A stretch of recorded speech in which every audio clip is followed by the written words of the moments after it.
Εντάξει, δεν υπάρχει καμία αμφιβολία ότι αυτό το project, το οποίο έχει την αμέριστη αμερικανική υποστήριξη, θα λειτουργήσει ανταγωνιστικά απέναντι στους κινέζικους σχεδιασμούς.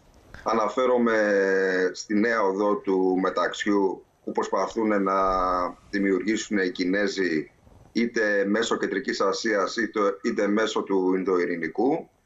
Είναι λοιπόν ένα project το οποίο σίγουρα φέρνει πιο κοντά την Ινδία, τη Μέση Ανατολή και την Ευρώπη. Επίσης, σε αυτό το project θα έλεγα ότι σημαντικό ρόλο παίζει το Ισραήλ, γιατί το Ισραήλ θα είναι η τελική κατάληξη του σιδηρόδρομου που θα ξεκινάει από το Ντουμπάι και το Αμπου Ντάμπι, θα διέρχεται μέσα από το έδαφος της Σαουδικής Αραβίας και της Ιορδανίας και θα φτάνει μέχρι τη Χάιφα, και από εκεί πέρα, από το λιμάνι της Χάιφας, με πλοία τα προϊόντα θα φτάνουν στον Πειραιά, στη Μασσαλία ή σε κάποιο ιταλικό λιμάνι. Επομένως, καταλαβαίνετε ότι εδώ πέρα από το θέμα της Κίνας, υπάρχει και ένα άλλο σημείο το οποίο πρέπει να αναδείξουμε, ότι μέσα από αυτή τη μεγάλη πρωτοβουλία επιχειρείται και η εξομάλυση των σχέσεων του Ισραήλ με τη Σαουδική Αραβία και κάποιες άλλες σημαντικές χώρες του κόλπου, όπως είναι τα Ηνωμένα Αραβικά Εμιράτα. Ναι. Σε κάθε περίπτωση θα έλεγα ότι εάν αυτό το μεγάλο project υλοποιηθεί, γιατί τώρα βρισκόμαστε σε μια πολύ αρχική θέση, έτσι δηλαδή προσπαθούν τώρα κάπως να συγκροτήσουν αυτόν τον άξονα, θα υπάρχουν πραγματικά τεράστιες γεωπολιτικές συνέπειες, αλλά θα υπάρχουν και πολύ σημαντικές συνέπειες στη μεγάλη μάχη εναντίον της κλιματικής αλλαγής. Γιατί ο σκοπός είναι να αποφορτιστεί η διόρυγα του Σουέζ, επίσης να αναδείξουν περισσότερο τον ρόλο του σιδηρόδρομου, που είναι πιο φιλικός προς το περιβάλλον, και γι' αυτό αυτή, ξέρετε, η κίνηση που γίνεται τώρα θεωρείται μια κίνηση που βοηθάει πάρα πολύ και την Ευρώπη και τη Μέση Ανατολή στο θέμα της καταπολέμησης του φαινομένου του θερμοκηπίου. Είμαστε σε ένα πολύ αρχικό στάδιο.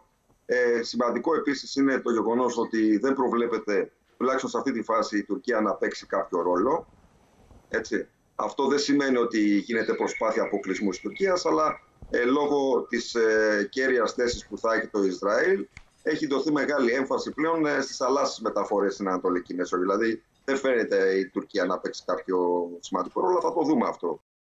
Η δικιά μου εκτίμηση είναι ότι αργά ή γρήγορα και η Κυπριακή Δημοκρατία θα συμπεριληφθεί σε αυτούς τους σχεδιασμούς. Και αυτό γιατί υπάρχει αυτή τη στιγμή το λιμάνι της Λεμεσού αλλά και το λιμάνι της Λάρνακας, τα οποία βρίσκονται σε ένα στρατηγικό σημείο στην Ανατολική Μεσόγειο, και θεωρώ ότι με τον ένα με τον άλλο τρόπο, τουλάχιστον τα λιμάνια της Κυπριακής Δημοκρατίας θα παίξουν ένα ρόλο. Επομένως, δεν χρειάζεται να αγχωνόμαστε. Τώρα είναι ένα μέλος της Ευρωπαϊκής Ένωσης στην καρδιά της Ανατολικής Μεσογείου. Μπορεί σε ένα αρχικό στάδιο τώρα να μην αναφέρθηκε η Κύπρος, αλλά δεν θεωρώ σε καμιά περίπτωση ότι η Κύπρος μπορεί να αποκλειστεί με κάποιο τρόπο. Είναι κομμάτι της Ευρωπαϊκής Ένωσης. Αλλά θα σας πω και κάτι άλλο.